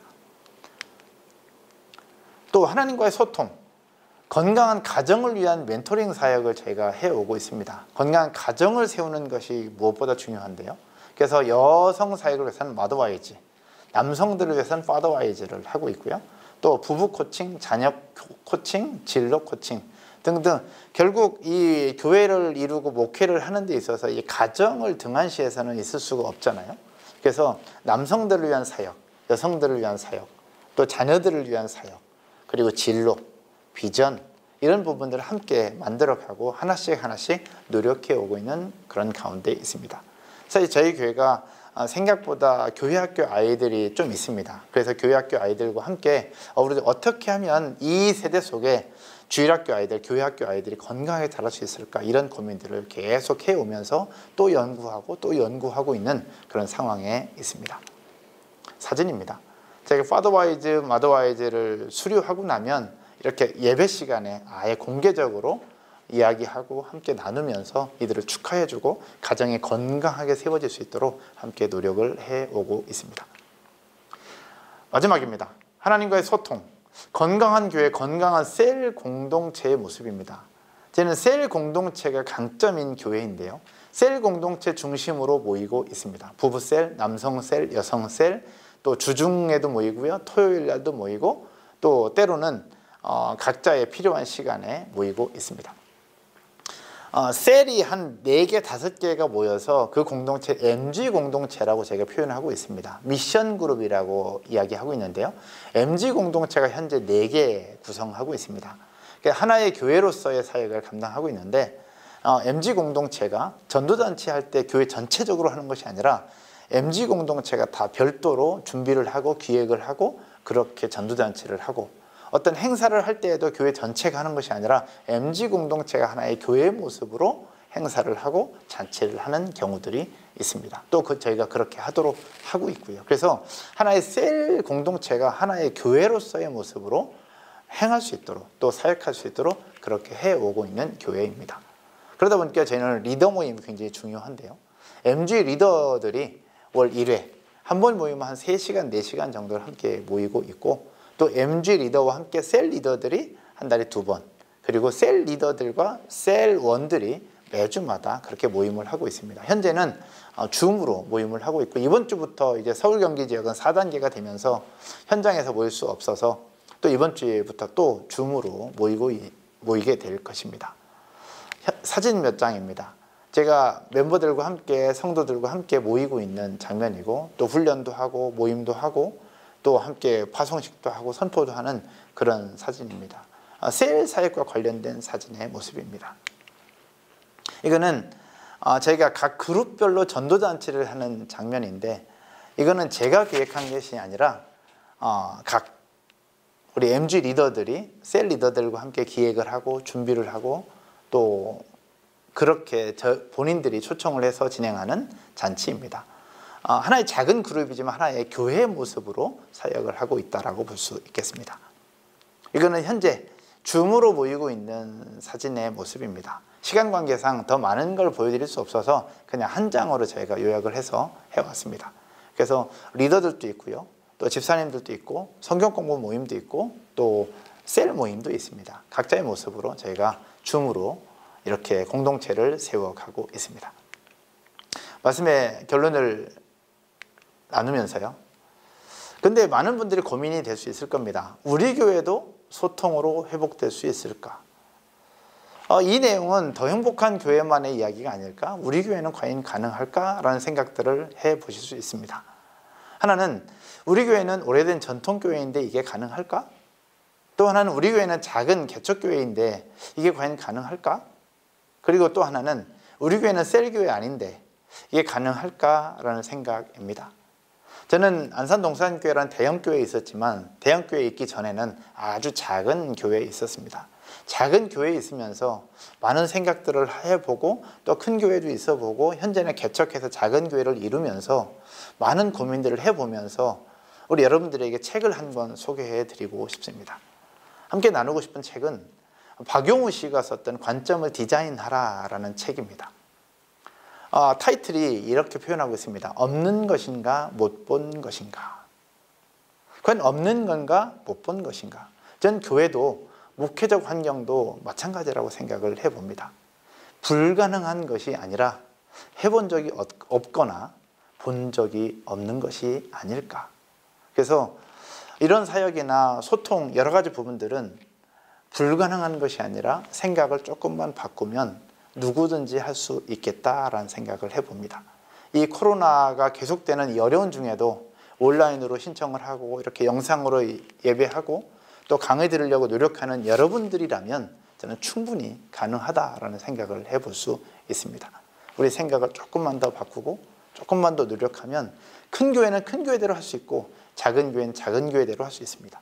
도시교회는 도시교회대로 할 수 있고 시골교회는 시골교회대로 할 수 있다고 생각합니다.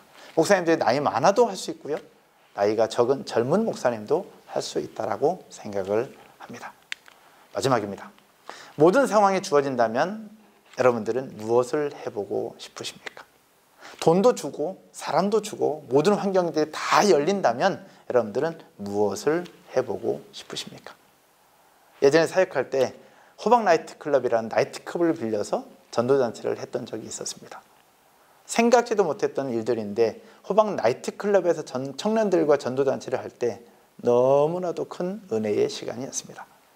또 교구별로 수요예배 드릴 때 교회 안에서 모인 것이 아니라 동네 지역사회 어린이집을 빌려서 수요예배를 드렸을 때 더 많은 성도들이 함께 참여하고 더 큰 은혜를 나누는 시간들을 가질 수 있었습니다. 현재 더 행복한 교회는 청소년들만을 위한 독립교회를 준비하고 있습니다. 청소년들이 모일 수 있고 청소년들만을 위해서 집중할 수 있는 그런 교회를 꿈꾸고 있습니다. 또 시니어 처치, 그냥 큰 교회에 딸려있는 실버 어르신들이 아니라 시니어들만을 위한 독립교회를 꿈꾸고 준비를 하고 있습니다. 여러분들에게 모든 상황이 주어진다면 무엇을 해보고 싶으십니까? 강의를 마치도록 하겠습니다. 기도하겠습니다. 사랑하는 하나님, 저희들을 예수 그리스도의 보혈의 공로로 죄 용서해 주시고 또 보혈의 공로로 영원한 영생을 주신 것도 감사한데 이렇게 목회자로 불러주시고 하나님 나라를 향하여 한 걸음 한 걸음 나아가며 또 도전하고 노력할 수 있는 은혜 주신 것 감사합니다. 하나님, 오늘 특별히 소통으로 회복되는 교회에 대한 제목을 가지고 저희 교회를 잠깐 소개했습니다. 저희들의 모습은 십자가 뒤로 가리워 주시고 함께 강의를 듣고 수업을 듣는 우리 횃불회 모든 목회자분들과 선교사님들 모든 성도들에게 성령님 함께하여 주셔서 이 어려운 시대에 여기 계신 분들을 통하여 하나님 나라가 확장되어지고 영혼들이 다시 한번 살아나고 회복되는 축복의 통로가 되게 하여 주시옵소서. 우리 원장님이야 모든 교직원들, 모든 교수님들, 그리고 모든 스태프들에게 하나님의 놀라운 은혜와 축복이 있기를 소원하고, 함께 강의를 듣는 모든 목회자 분들과 선교사님들의 사역 위에 하나님의 축복이 있기를 소원하며 예수님 이름으로 기도하옵나이다. 아멘. 세 번째 강의는 사회적 관심에 교회가 먼저 손을 내밀 때 어떤 일들이 일어나는지 보여주는 사례입니다. 교회가 지역 사회와 어우러져 마음의 담을 낮추게 할 때 복음을 전할 수 있는 가능성은 열립니다. 다리 놓는 교회 담임으로 섬기고 계신 김인규 목사님께서 강의해 주실 때 세상과 어떻게 소통하는 게 좋을지 생각해 보시면 좋겠습니다. 전국에 계신 횃불의 회원 목회자 여러분, 그리고 해외에 계신 선교사, 사역자 여러분 안녕하십니까? 저는 청주 다리 놓는 교회를 섬기고 있는 김인규 목사입니다. 다시 확산되고 있는 코로나19와 델타 변이까지 여러 가지 어수선한 가운데서 포스트 코로나 시대 회복 탄력성 있는 목회라는 주제로 만나 뵙게 되어서 기쁩니다. 그래도 암담한 상황이고 돌파할 수 없는 구멍 없는 상황이긴 하지만은 지나치게 두려워하지 않고 밀고 나가면서 우리의 믿음으로 사역 안에서 목회 현장에서 살아내야 된다는 것이 저의 생각입니다. 마치 1세기 제자들이 초기 그리스도교 공동체가 보여주었던 그 하나님에 대한 사랑, 사역에 대한 열정을 다시 한번 불태울 수 있는 때라고 생각하기 때문이죠. 그래서 오늘은 우리는 여기에서 어디로 가는가라고 하는 주제를 갖고 여러 가지 이야기를 좀 나누려고 합니다. 복음과 상황이라는 말로 또 묶어냈는데요. 지금 우리가 갖고 있는 상황 속에서 우리가 전하는 복음이 어떤 메시지여야 되는가에 대한 문제일 것 같습니다. 그리고 세 번째로 또 말씀드릴 것은 교회의 쓸모에 대해서 공간들, 그리고 예배, 여러 가지 집회, 기도회 등이 어떤 쓸모로 전환되어야 될지에 대해서 나누려고 합니다. 그리고 마지막으로는 앞으로 제가 계획하고 있고 또 다른 교회들과 목회자들이 함께 협력할 수 있는 방법들에 대해서 또 다른 교회 사용법이라는 제목을 갖고 나누겠습니다. 2016년부터 저는 교회 목회를 시작했습니다. 단독 목회로는 6년 차에 들어섰고요. 다음 세대가 교회의 주인이 되기를 바랬고 그렇게 청년 세대를 중심으로 목회하고 있습니다. 물론 어느 지역 교회와 크게 다르지 않고 가장 평범하고 골목 한가운데 위치한 작은 교회 공동체입니다. 저희 교회는 한 40명 정도 함께 공동체 생활을 하고 있고요. 주일 예배를 드리고 있고 수요 성경 공부를 하고 있고 특별히 오순절 교단으로서 금요 기도회를 하고 있습니다.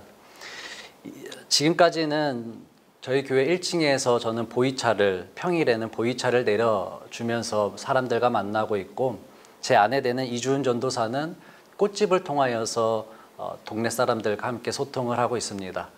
그리고 올해부터 시작된 제로 웨이스트 샵이라고 하는 공간 안에서 많은 청년들과 다음 세대들을 만나고 있는데요. 이렇게 되기까지 이전에는 교회 마당에서 작은 플리마켓을 전개해 왔습니다. 봄에 3개월에 걸쳐서 한 번씩, 그리고 가을에 3개월에 걸쳐서 한 번씩 그렇게 플리마켓을 전개해 왔고 그때마다 이슈가 되는 월드컵이면 월드컵 경기도 같이 보고 또 마을의 행사도 같이 주관하는, 그러면서 작년에는 김장 나누기도 했고요. 또 담벼락이 있는데 이 담벼락을 통해서는 그때그때 정치적인 혹은 사회적인 이슈들을 갖고 사진전을 펼치면서 사회 이슈와 또 복음의 메시지와 어떻게 연결고리를 찾을 수 있는지에 대해서 많은 고민들을 해왔었습니다. 그래서 주일과 함께 평일까지 온 교회 공간들이 활용되어지는 교회 공간을 모색했고 그렇게 해왔던 5년이었습니다. 그런데 예상치 못한 작년 2020년부터 팬데믹 상황으로 접어들었고 여러 가지 고민을 하면서 도저히 이전 체제로는 지속할 수 없겠구나라는 결론에 이르렀습니다. 그런데 마크 빅터 한센이라고 하는 미국의 문학가가 말한 것처럼요. 할 수 없는 것에 집중하기보다는 할 수 있는 일들에 대해서 초점을 맞춰야겠다라는 것이 저의 결단이었고 현실을 새롭게 창조할 수 있다는 믿음 안에서 그리고 나를 믿어주는 성도들과 함께하고자 하는 청년들이 있었기에 그 다음 일들이 가능했었습니다. 그래서 먼저 말씀드리는 것은 우리는 여기에서 어디로 가는가였습니다. 작년 2020년 봄과 여름 팬데믹의 심각한 상황을 겪고 나면서 가을에 접어들었을 즈음에는 제가 제 목회 5년을 넘기고 이제 6년으로 들어서는 찰나였는데, 그때부터 해서 교회의 모든 목회 철학과 가치관과 예배의 형태들을 바꾸기 시작했습니다. 그래서 만들어낸 말들입니다. 청주에 있는 다리 놓는 교회는 선한 흐름을 지속시키는 힘, 살림의 흐름을 지속시키는 힘, 포기를 모르는 힘, 위로부터 부어지는 힘이 있는 공동체입니다. 이제 중요한 말입니다. 우리는 가야 할 곳을 정확히 알고 있고 하나님의 뜻을 따라 나서는데 믿음이 있고 그쳐야 할 때 그치는 용기 있는 사람들입니다. 이 말을 집어넣은 까닭은 팬데믹이었습니다. 이제까지 우리가 50년, 한국 선교 100년사를 봤을 때 지속적이고 성장 가능성을 깨트렸다면 이제는 좀 멈춰야 할 때이고 멈춰서 주변을 살펴야 할 때라는 것에 대한 은혜가 있었습니다. 그래서 그쳐야 할 때가 언제인지, 그쳐서 할 일이 무엇인지 거기에 용기를 내는 공동체가 되기를 바라면서 이 말을 만들었습니다. 도저히 30년, 앞으로 40년 목회를 해야 되는 저로서는 어떻게 이 형태를 유지하면서 교회 공간을 만들어가야 될지에 대해서 고민하지 않을 수가 없었습니다. 교회에 대한 사람들의 인식이 급속도로 비난 쪽으로 바뀌었고요. 이 사람들에 대한 인식을 어떻게 개선할 수 있을까에 대한 고민, 또 교회의 유휴 공간들을 어떻게 재구성하여서 성도들과 사람들에게 제공해 줄 수 있을지에 대한 고민, 교회 공동체 구성원들이 교회에 대한 인식과 예배에 대한 마음을 어떻게 회복할 수 있을지에 대해서의 고민들을 함께 정리해 본 결과들을 좀 말씀드리려고 합니다.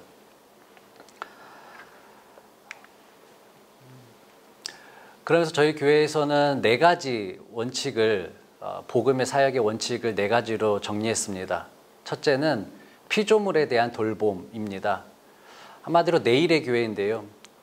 조금 이따가 더 자세히 설명해 드리겠지만 기후위기의 심각성을 갖고 현재 신음하고 있고 죽어가고 있는 생명들에 대한 피조물, 그들의 생명을 돌보는 교회로서 내일을 준비하자라는 뜻에서 내일의 교회입니다. 그리고 모든 사람의 안전을 지키는 안전한 교회, 이것은 여러 가지 의미를 갖고 있는데요. 물론 팬데믹의 시작입니다. 팬데믹 속에서 교회가 불안하고 피해야 되는 집단, 공간, 그 수계 중에 한 사람이 목사가 돼버린 거죠. 그래서 그들을 지키고 보호해야겠다라는 책임이 있었고, 특별히 다음 세대 10대들과 노약자들에 대한 안전을 경각심을 갖고 지키는 교회여야겠다라는 생각을 했습니다. 그리고 또 하나는 유일한 교사 예수 그리스도를 모시고 어거스틴의 말이었는데요. 교육하는 교회입니다. 단순히 복음을 전하고 성경 66권을 가르치는 것에 그치지 않고 그들에게 사회적인 문제들, 그리고 생태의 문제를, 그리고 앞으로의 우리 교회가 감당해야 될 문제들에 대해서 함께 고민하고 교육하는 그런 공간으로 교회였습니다. 그리고 끝으로는 경계를 걷는 사람들이었는데, 이 경계를 걷는 사람들은 영성을 말합니다. 바로 오늘 지금을 위해서 우리가 그토록 기도하고 성경 공부하고 목장 훈련하면서 지켜온 영성 아니었는가라는 생각이었습니다.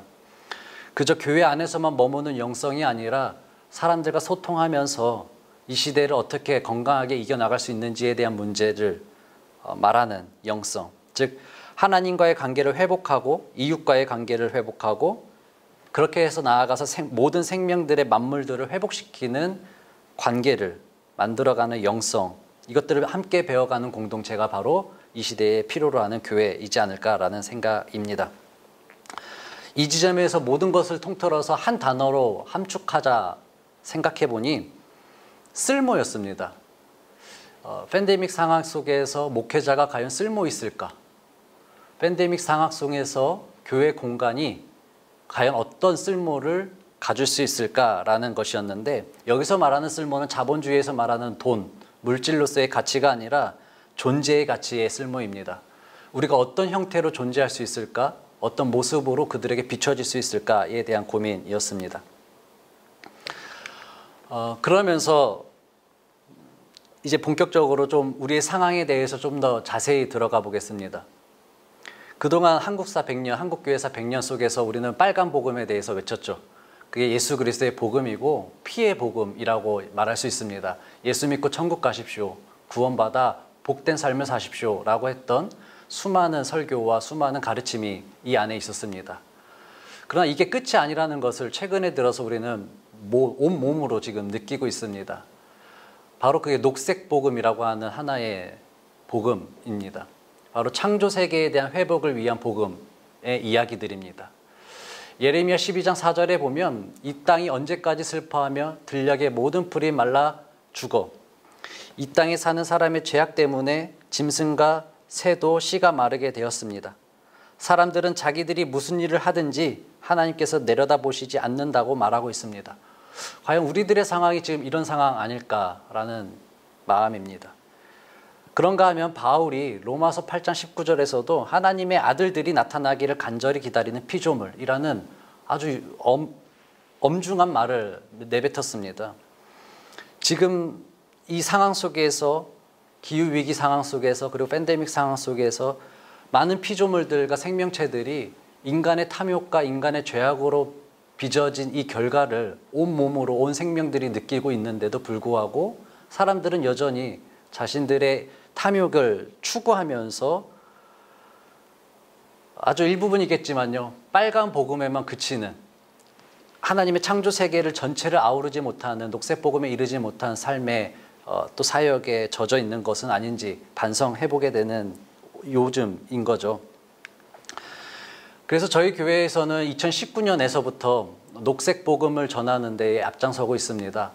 어떤 내용이냐면 기독교 환경운동연대라고 하는 녹색교회가 있습니다. 이 안에는 녹색교회 네트워크라고 하는 작은 단체들이 있는데 전국에 한 80여 개 교회들이 함께하고 있습니다.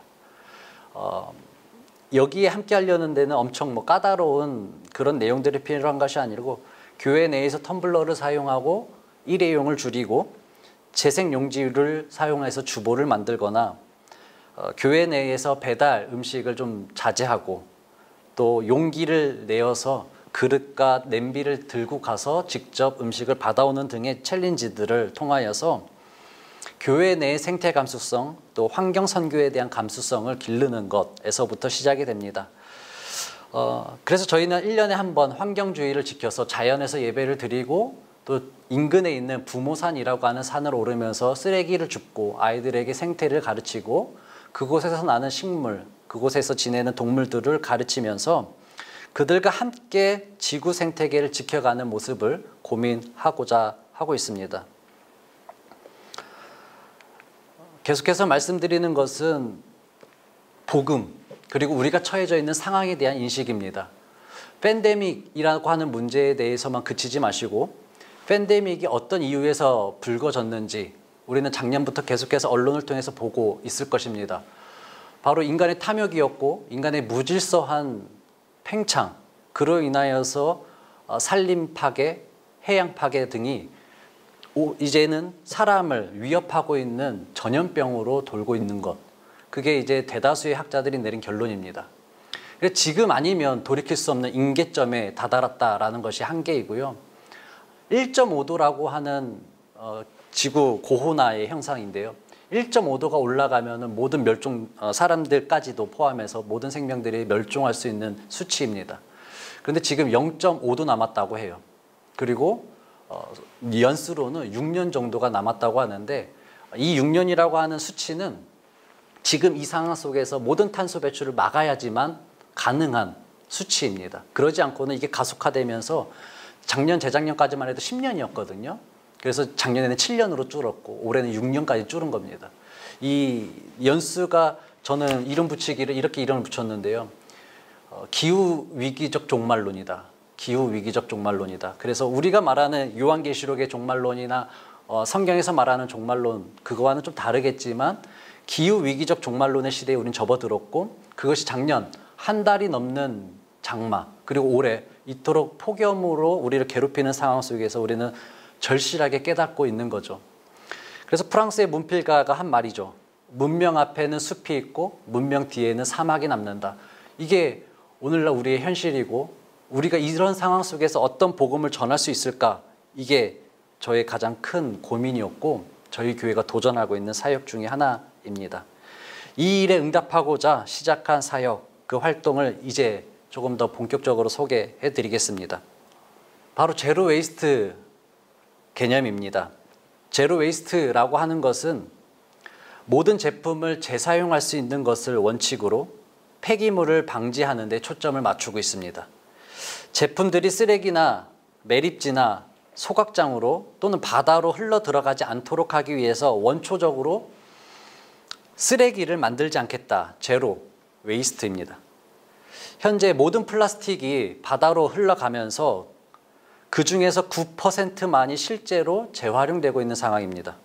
그래서 모든 제품의 포장지, 미세 플라스틱을 포함하여서 모든 포장재와 모든 제품들이 플라스틱의 비중이 가장 큰데요. 그것이 흙으로 흘러갔을 때는 토지 오염을, 바다로 흘러갔을 때는 해양 오염을 일으켜서 그것이 사람들에게, 동식물들에게 전염이 되고 있습니다.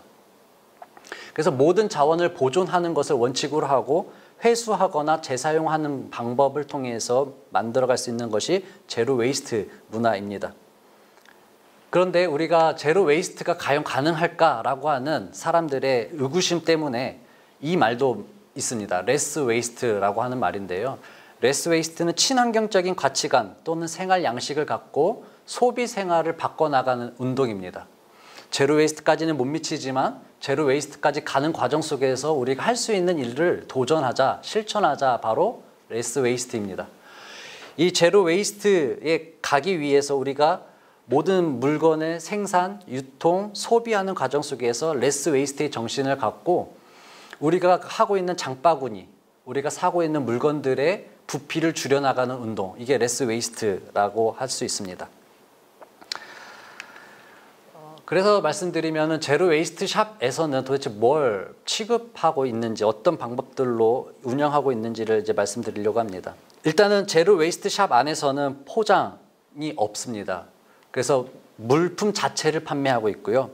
탄소 발생을 최소화하기 위해서 유통까지도 검열하게 됩니다. 예를 들어서 비행기를 타고 온다, 혹은 선박을 통해서 무역을 통해서 한국으로 입수한 물품이다라고 한다면 2순위, 3순위로 밀려나게 됩니다. 지역 생산을 원칙으로 하고 있고요. 농산품도 그렇고 공산품도 그렇고 이 땅에서 이 사람들이 만들어낸, 생산해낸 상품들을 갖고 판매하고 소비하는 것을 원칙으로 하고 있고요. 또 하나의 가장 큰 주제는 벌크입니다. 벌크는 이제 소위 말하는 20리터짜리 말통인데요. 그 말통의 단위를 갖고 예를 들어서 샴푸, 세제, 주방 세제 등을 공급받고 있는 건데요. 그러면 마을 사람들이 자신의 집에서 쓰고 있던 샴푸통, 주방 세제통을 갖고 와서 리필해가는 흐름입니다. 그렇게 했을 때 우리가 과연 얼마나 플라스틱을 아낄 수 있느냐라고 했을 때 시작은 미비하지만 한 집에서 적어도 플라스틱통, 린스통, 주방세제통, 세탁세제통 벌써 4개이거든요. 그 외에 아이들 것 따로, 어른들 것 따로 하다 보면 벌써 우리가 일상적으로 쓰고 있는 플라스틱 통만 해도 6개 내지 7개가 기본 비품입니다.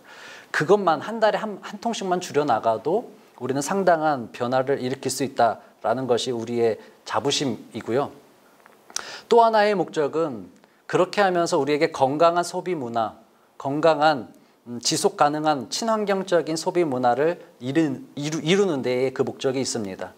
그래서 저희 가게에서는 내세우고 있는 표어가 절제된 소비로 제로 웨이스트는 완성됩니다.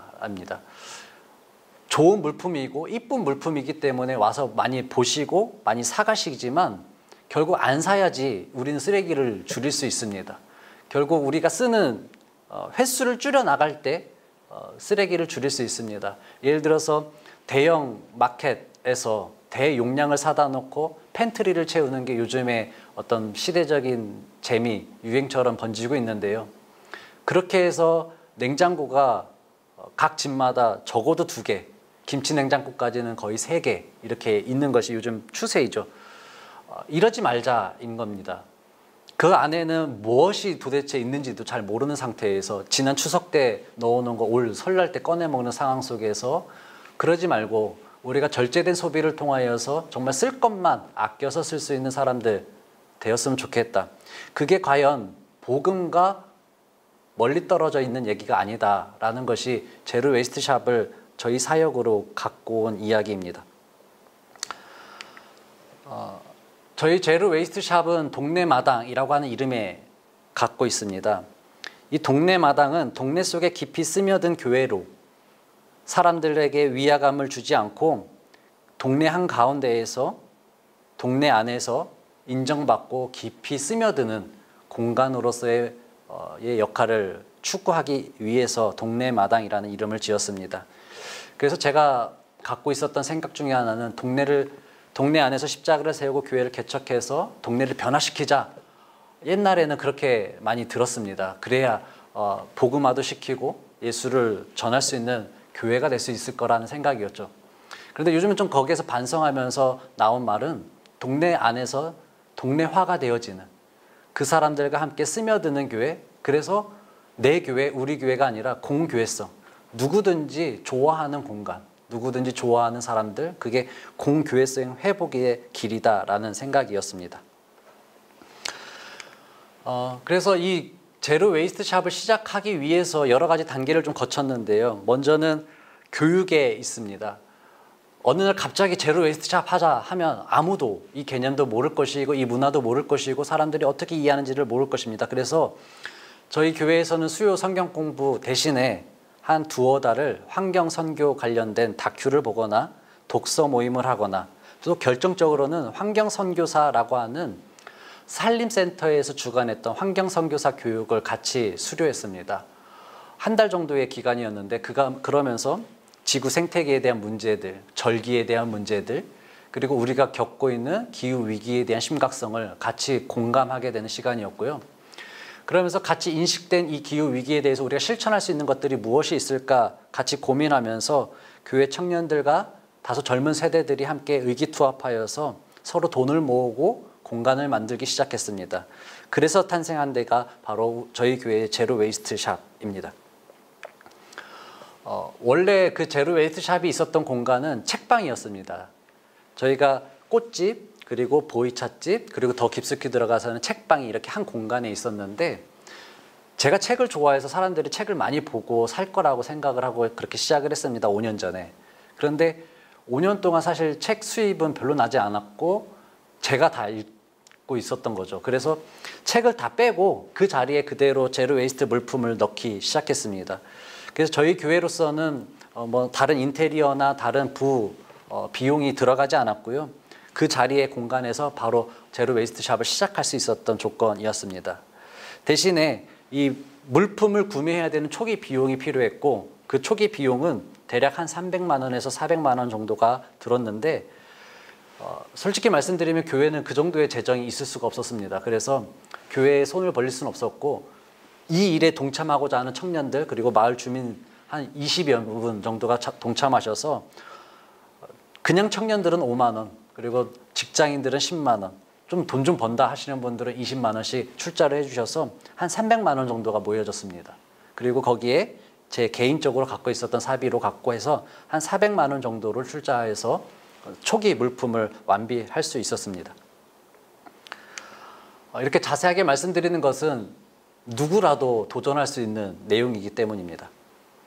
그럼 이렇게 준비된 공간에서 제로 웨이스트 샵을 어떻게 전개하고 있는지 이 내용을 좀 간단하게 소개해드리면 이 공간에서는 플라스틱 자체를 팔지 않기 때문에요. 스스로 갖고 오는 용기에 담아서 제품들을 가져갑니다. 리필을 해 나가는 모습이고요. 그래서 저울에 용량을 재서 용량만큼 1g당 5원, 1g당 7.5원 이런 식으로 판매를 하고 있고요. 그다음에 수세미, 삼배 수세미 같은 용품들, 대나무로 만든 칫솔 같은 것들을 판매하고 있습니다.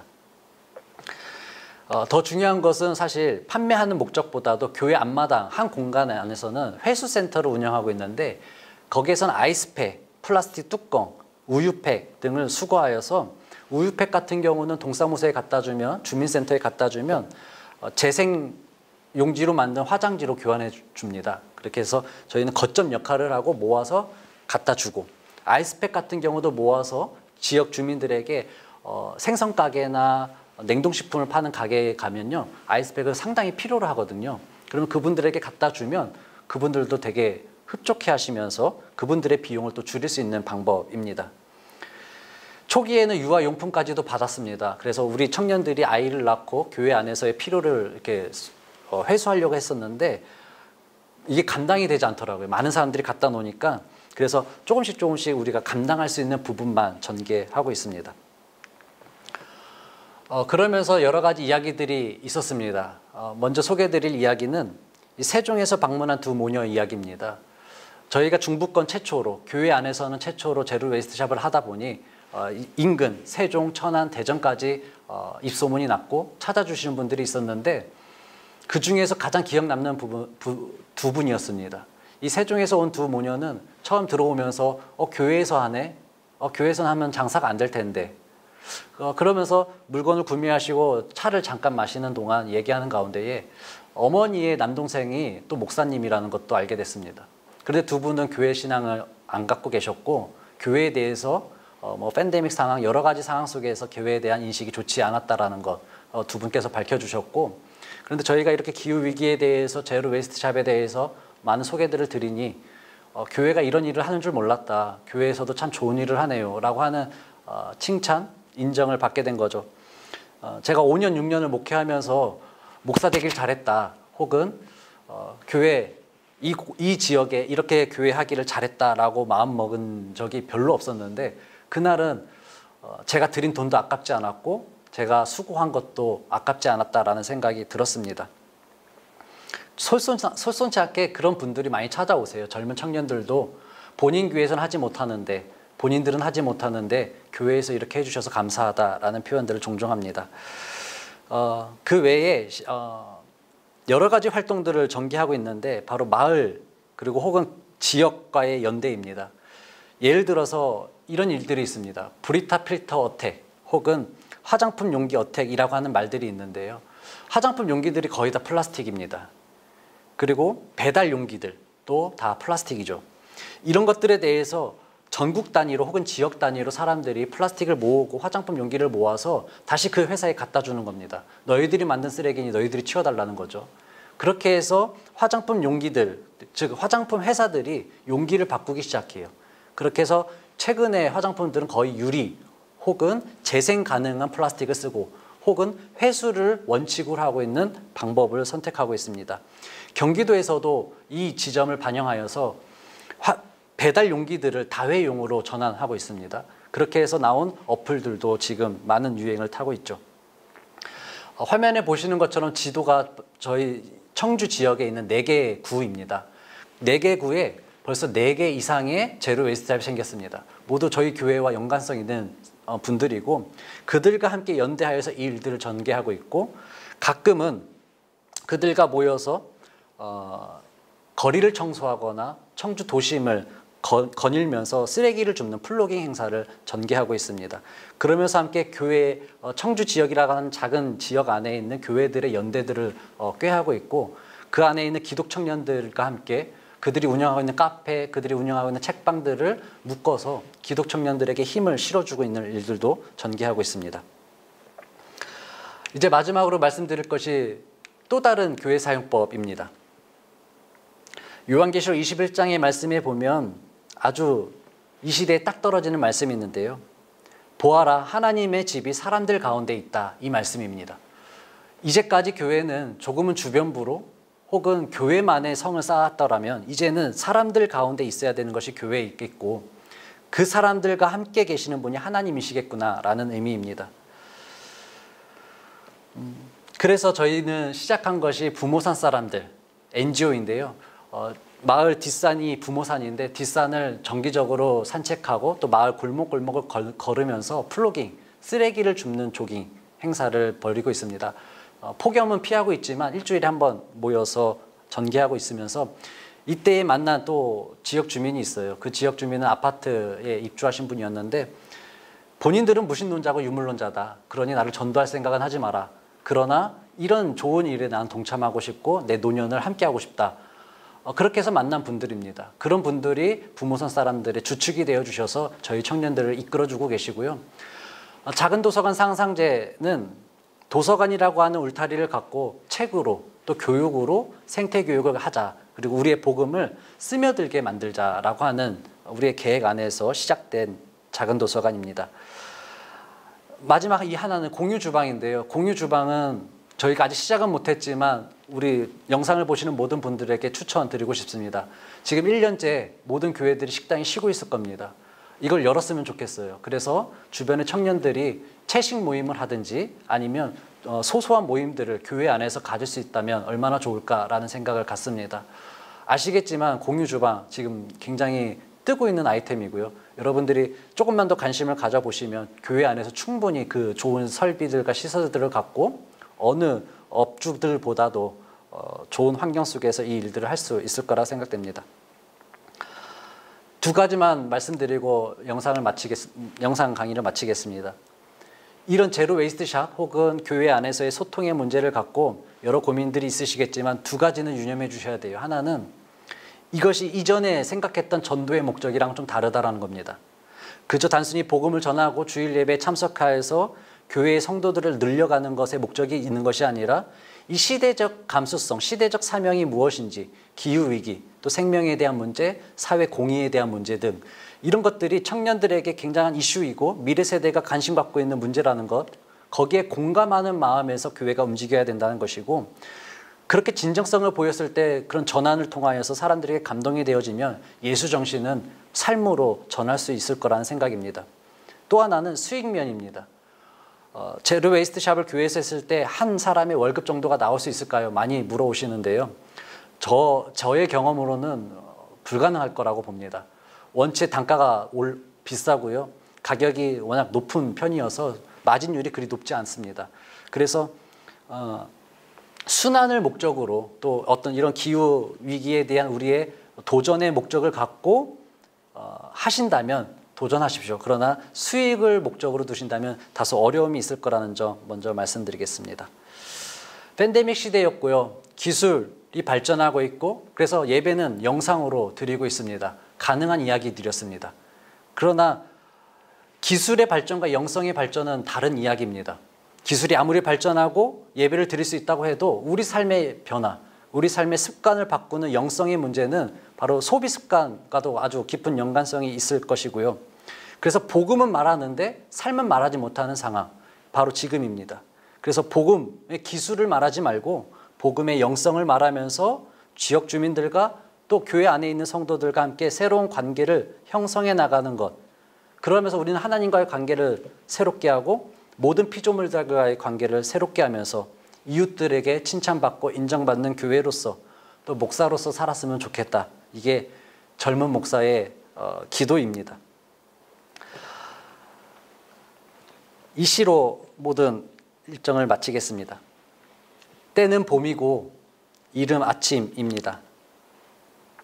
아침 7시 언덕엔 이슬이 구르고 종달이 높이 떠 우짓고 달팽이는 나뭇가지 위로 기어오른다.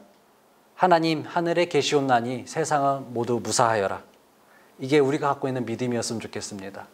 저와 여러분이 섬기고 있는 현장의 자리에서 목회자의 자리에서 세상 모두 무사하기를 하나님이 하늘에 계심을 믿고 선포할 수 있는 저와 여러분 되기를 주님으로 축원합니다.